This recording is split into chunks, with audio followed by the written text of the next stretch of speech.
Shalom, selamat hari Minggu, selamat beribadah.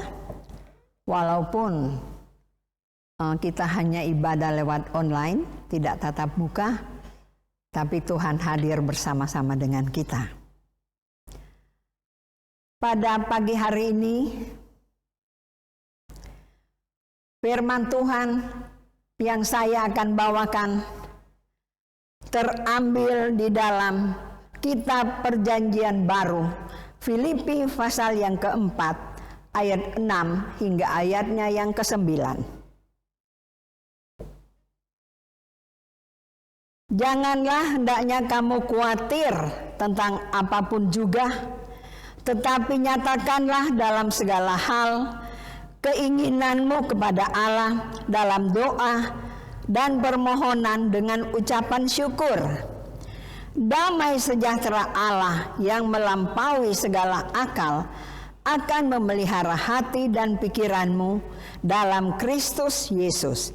Jadi akhirnya saudara-saudara, semua yang benar, semua yang mulia, semua yang adil, semua yang suci, semua yang manis, semua yang sedap didengar, semua yang disebut kebajikan dan patut dipuji, pikirkanlah semuanya itu. Dan apa yang telah kamu pelajari, dan apa yang telah kamu terima, dan apa yang telah kamu dengar, dan apa yang telah kamu lihat daripadaku, lakukanlah itu, maka Allah sumber damai sejahtera akan menyertai kamu. Sampai demikian pembacaan firman Tuhan pada pagi hari ini.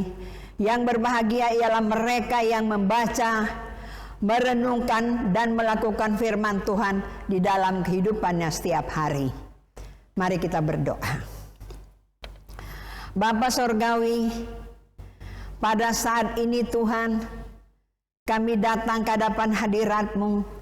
Kami membuka hati kami. Biarlah kebenaran firman Tuhan boleh menjadi remah di dalam kehidupan kami Tuhan. Kami tolak segala kuasa-kuasa di udara yang mau menggagalkan pemberitaan firman Tuhan. Kami patahkan di dalam nama Yesus. Dan mari Tuhan, Engkau berkarya lewat kebenaran firman Tuhan ini. Engkau lawat setiap jemaat-Mu Tuhan yang duduk mendengarkan firman-Mu Tuhan. Buka hati dan pikiran mereka supaya kuasa firman Allah boleh nampak di dalam kehidupan mereka. Terima kasih banyak Bapa, sembunyikan hamba-Mu di belakang salib-Mu. Biarlah Tuhan saja yang ditinggikan lewat hamba-Mu. Di dalam nama Tuhan Yesus, sumber firman yang hidup, kami berdoa. Haleluya. Amin. Shalom saudara. Firman Tuhan pada pagi hari ini tanggal 22 Agustus 2021 saya beri tema hidup tanpa merasa khawatir. Bapak Ibu yang dikasihi Tuhan, pernahkah kekhawatiran melanda hidup Bapak Ibu? Atau dengan kata lain, siapa yang tidak pernah khawatir di dalam hidup ini? Apalagi di masa-masa pandemi, apalagi dengan varian yang baru, varian Delta yang sangat menakutkan. Pasti ada banyak orang yang khawatir. Dan memang rasanya akhir-akhir ini kematian itu sudah di depan mata kita. Tadi malam pada waktu saya sedang mempersiapkan firman Tuhan ini, adik saya tiba-tiba telepon. Saya pikir ada apa? Saya tidak mau diganggu. Saya tanya, ada apa? Saya mau persiapan. Dia bilang begini, Beth, aduh saya takut, saya khawatir. Loh kenapa? Itu loh, sebentar dengar telah meninggal dunia si A. Nanti sebentar lagi telah meninggal dunia si B. Lalu dia katakan seperti ini. Tetangga saya 2 orang sudah meninggal. Saya sekarang tidak berani lagi keluar. Saya di rumah saja. Nah, saudara-saudara yang kekasih, bagi orang dunia, khawatir itu adalah hal yang biasa. Maksud saya bagi orang yang tidak memiliki Kristus, tanpa Kristus, kekhawatiran itu biasa.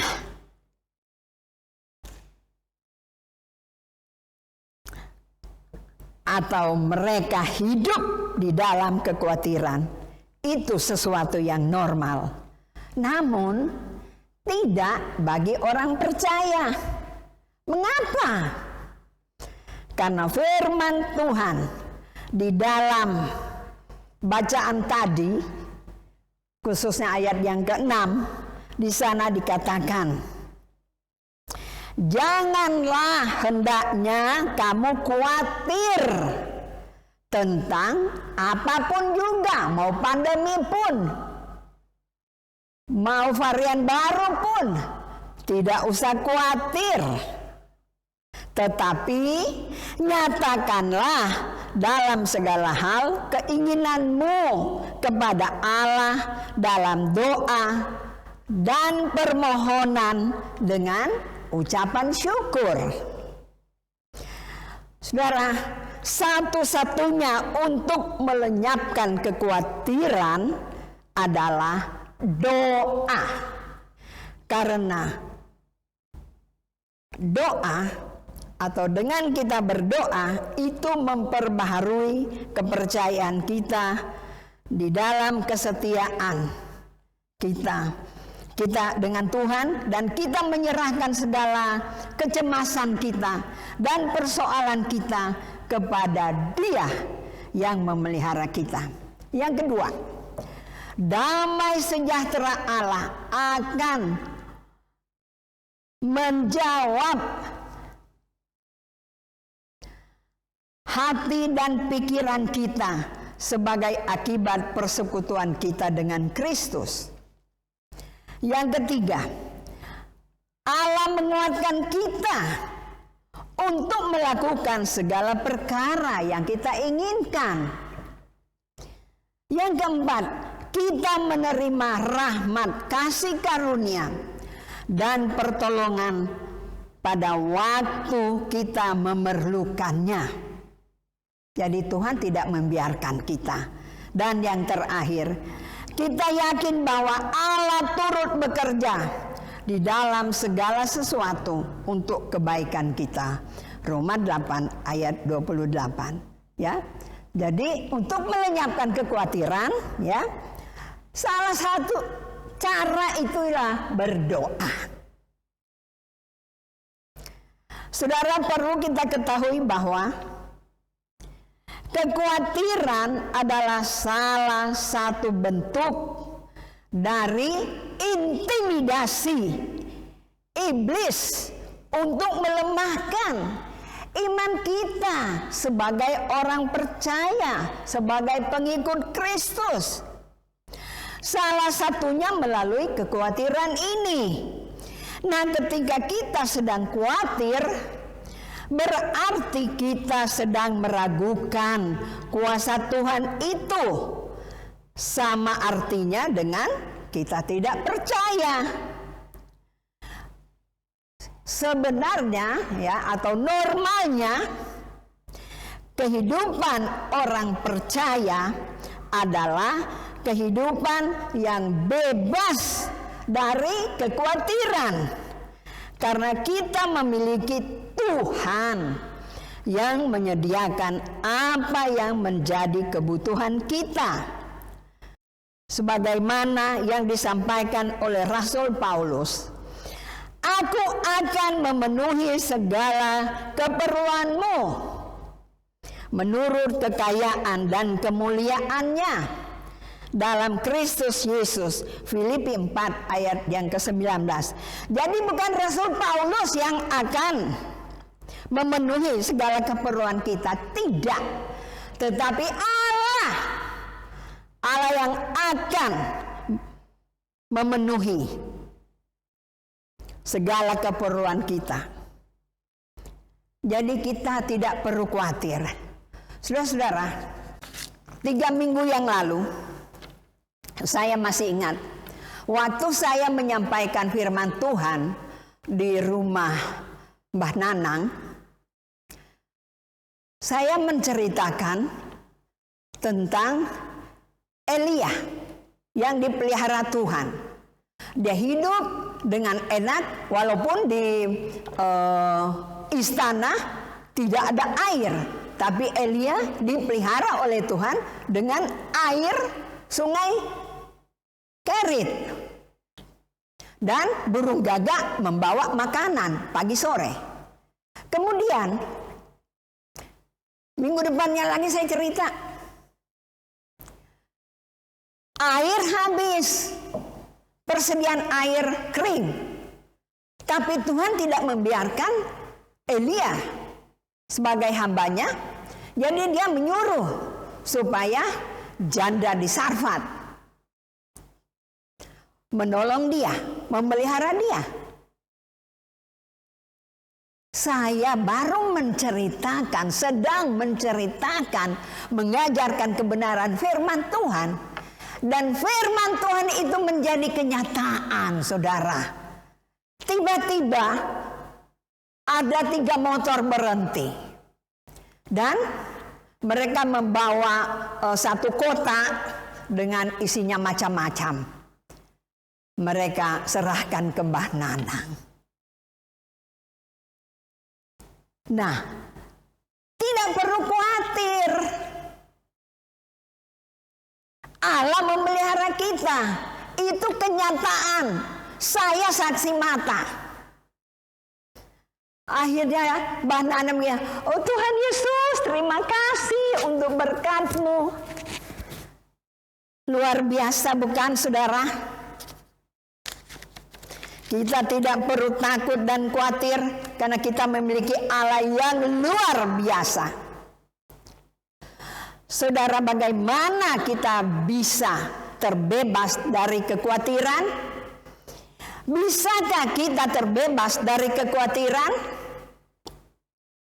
Di dalam Amsal pasal yang ke-12 ayat 25 bagian A, di sana dikatakan, kekhawatiran dalam hati membungkukkan orang. Nah, saudara mau khawatir? Saya pikir-pikir, saya renungkan, kok kekhawatiran dalam hati membungkukkan orang? Saya pikir-pikir, oh benar juga ya, karena kita khawatir. Kan khawatir jadi harusnya begini, akhirnya jadi bungkuk. Makanya jangan khawatir supaya kita tidak bungkuk. Oleh sebab itu, kita harus mengambil suatu tindakan. Seperti apa kata Alkitab di dalam 1 Petrus 5 ayat yang ke-7. Di sana Petrus mengatakan, serahkanlah kekhawatiranmu kepadanya, bukan kepada Petrus, tapi kepada Tuhan. Sebab Ia yang memelihara kamu. Kemudian kita melihat lagi Mazmur 37 ayat yang ke-5. Di sana pemazmur mengajak kita supaya serahkanlah hidup. Serahkanlah hidup kepada Tuhan. Ya, saya ulangi.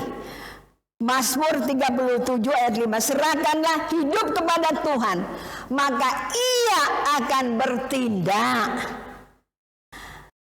Jadi saudara, kalau Pemazmur mengajak kita menyerahkan hidup kita kepada Tuhan supaya Dia bertindak, ya. Kemudian Rasul Petrus mengajak kita supaya kita menyerahkan segala kekhawatiran kita kepada Tuhan. Jadi tugas kita itu loh, hanya menyerahkan hidup kita. Ini loh Tuhan, hidup saya, ya. Kemudian serahkan segala khawatir kita kepada Tuhan. Oh, Dia akan memelihara kamu. Dia tidak membiarkan kita jatuh tergeletak. Amin, saudara. Nah, saudara-saudara yang kekasih di dalam Tuhan Yesus,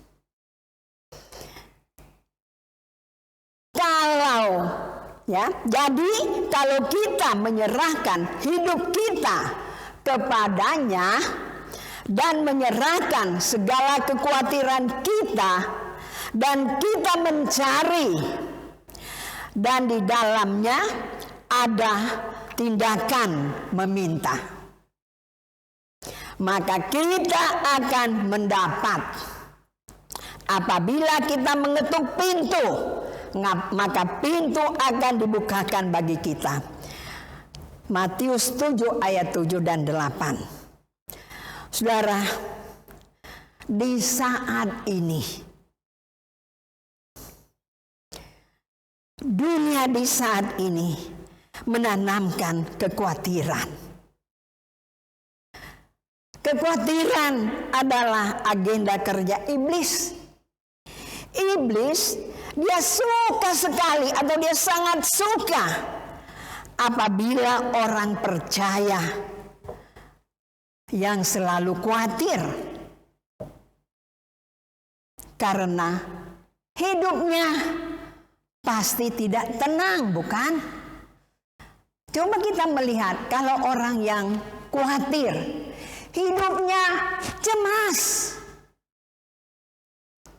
tidak mengalami ketenangan, tidak ada ketentraman di dalam hidupnya, merenggut terus, menggerutu terus. Karena apa? Tidak ada damai sejahtera. Akhirnya yang ada hanyalah keluhan demi keluhan dan sungut-sungutan, bersungut kepada Tuhan. Saudara-saudara, itulah yang paling disenangi oleh si iblis. Saya mau beritahukan kepada saudara dan saya bahwa rasa khawatir menyerang kita. Mata kita, kalau rasa khawatir menyerang kita, maka mata kita hanya tertuju pada masalah dan situasi yang ada di sekitar kita, ya. Ya, seperti adik saya itu. Sampai mau keluar jalan aja sudah ketakutan, khawatir. Akhirnya yang ada itu hanya kecemasan. Tidak ada damai sejahtera, kehilangan damai sejahtera. Sebentar dengar pengumuman, langsung lagi dia ketakutan. Oleh sebab itu, saudara, ya, memang saya percaya di mana-mana pandemi masih bukan merajalela. Kita mengucap syukur karena sudah ada penurunan, ya. Tapi masih tetap COVID belum berakhir. Tidak usah takut. Jalan keluarnya adalah arahkanlah pandangan kita hanya kepada Tuhan saja, bukan kepada masalah, ya. Tapi arahkanlah pandangan kita hanya kepada Tuhan saja. Sebab sebesar apapun masalah yang kita alami, tidak sebanding dengan besarnya kuasa Tuhan. Karena itu, jangan terpengaruh oleh situasi dan fakta yang ada akhir-akhir ini. Kalau kita terpengaruh, maka kecemasan yang melanda hidup kita. Saudara, ketika Daud berhadapan dengan Goliat, kita tahu Daud, kita tahu siapa Goliat. Pada waktu Daud berhadapan dengan Goliat, Daud tidak khawatir sedikit pun. Mengapa? Karena Daud tahu bahwa Tuhan yang Maha Perkasa menyertai dia, bukan sewaktu-waktu, tetapi menyertai dia senantiasa. Dan itu terbukti.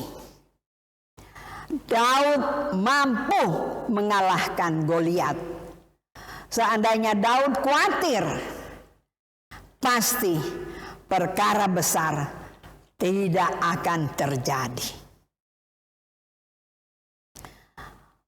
Oleh sebab itu, saudara, ingat, kekhawatiran menghambat Tuhan bekerja. Daripada Tuhan menghambat Dia bekerja di dalam kehidupan kita, di dalam kehidupan keluarga kita, karena kita khawatir, kita jangan khawatir, supaya Tuhan senantiasa tetap eksis, tidak meninggalkan kita. Dimanapun kita berada, Tuhan senantiasa bersama-sama dengan kita sebagai anak-anaknya, sebagai orang-orang percaya yang sangat dikasihinya. Oleh sebab itu, sekali lagi saya tandaskan, jangan khawatir. Tuhan senantiasa ada bersama-sama dengan orang-orang percaya yang tidak khawatir. Amin. Tuhan memberkati.